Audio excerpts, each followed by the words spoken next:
Sean was an awesome guy.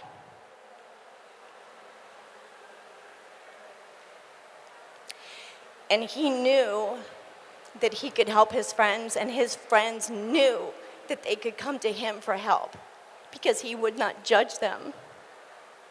And he knew he could come to me for help because I wouldn't judge him. Be that person. Be that person that somebody can come to and say, look, I need help, okay? You don't look at somebody that has cancer and say, well, they just need to reach out for help. They'll come to me when they're ready, okay? We don't do that. We don't put them into treatment and say, nope, you're not sick enough, you only get half of the chemo. We don't do that, okay? So please, before you judge, look at the person, look at the behavior, and wonder why that behavior is there. Because addiction is affecting every single one of us, and it is every aspect of life. There are doctors, lawyers, nurses, cheerleaders, football players. Everybody out there is suffering from this. If they don't have somebody directly in their family, they know a friend. And it's getting worse and worse and worse. Now, we do have Narcan, we have the Good Samaritan law, so our overdose numbers are going down. Our total overdose numbers are steadying out. But our overdose fatalities are continuing to go up because of fentanyl. Fentanyl's in everything, just like he said. It really is. There are people that are going into treatment that don't think they've ever used an opioid, and it's in their system, okay? Don't accept a pill from a friend. They're really not a friend. It's not fun, okay? Dealers can press fentanyl to look exactly like a pill that your mother, your father, sister, brother takes, okay? So again, somebody approaches you, think about why they're approaching you. Do they want you to become addicted too? Are they trying to make money to feed their addiction? Is there something underlying why do they think that this is safe? Why do they think that this is okay? Okay? Again, think about the stigma. Think about how we treat people. Think about what you can do to become that person that somebody knows that they can come to and say, I'm dealing with this and I need some help. My family's dealing with this and I need some help.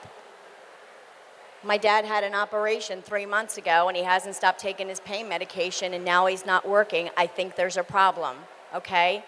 Look for the signs that I couldn't see. That's why we come out. That's why we share Sean's story.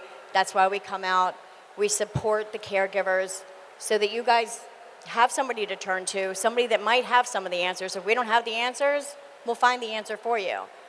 The answer might just be we went through the exact same experience. And sometimes the answer might just be that you just need to call us and cry and vent and get through this.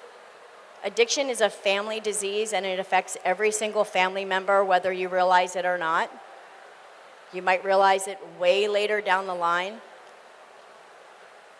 So I ask you, if you have questions, to please talk to your teachers, please talk to me, come out to the table, talk to your friends.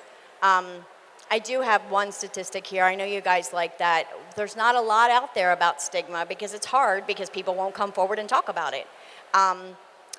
Substance use disorders in the U.S. go untreated 90% of the time. 90% of the time.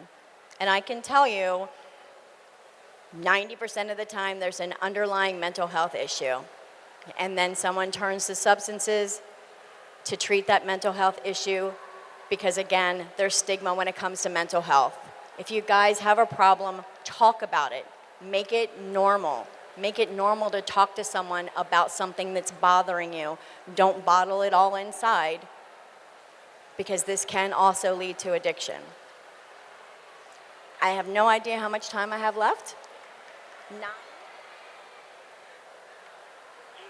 Okay, so I have 9 minutes left, and normally I would ask the class if you guys had any questions, and when I was in a class last week, I ran out of time, and now I shortened it up, and I shortened it up too much.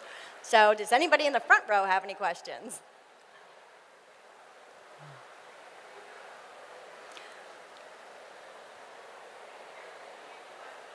Okay, so the question was, where can you get Narcan? Have you guys heard about Narcan?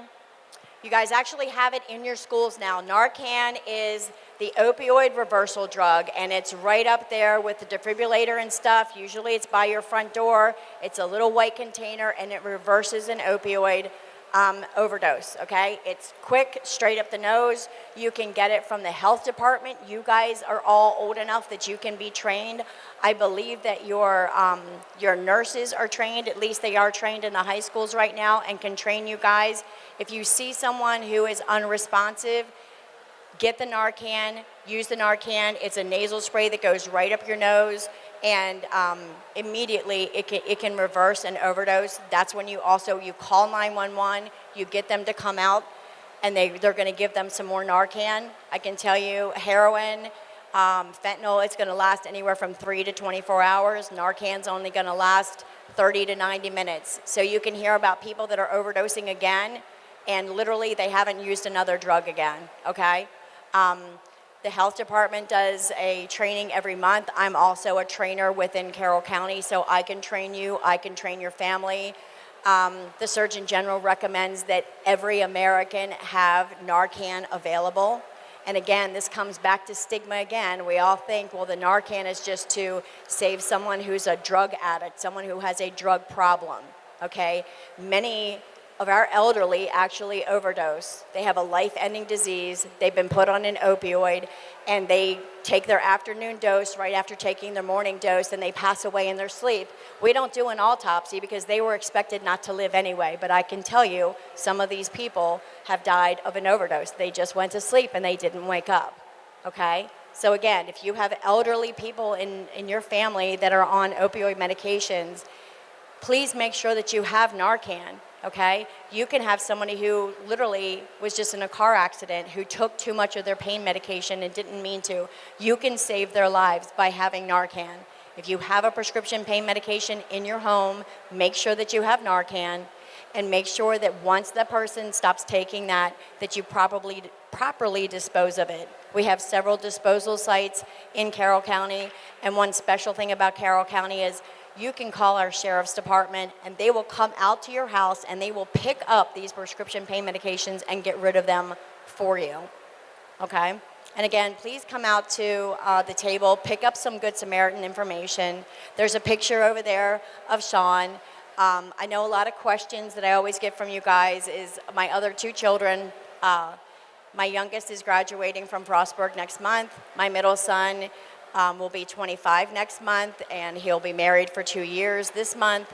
Neither one of them have an addiction issue, but they also know that it runs in their family, and that they will pay attention, and they will talk to their doctors about their prescriptions, and they will make sure that they are vigilant in advocating for themselves so that they don't go down that same path, because they know that it's possible. They know that addiction can touch anybody. We're done? All right. Okay, thank you guys.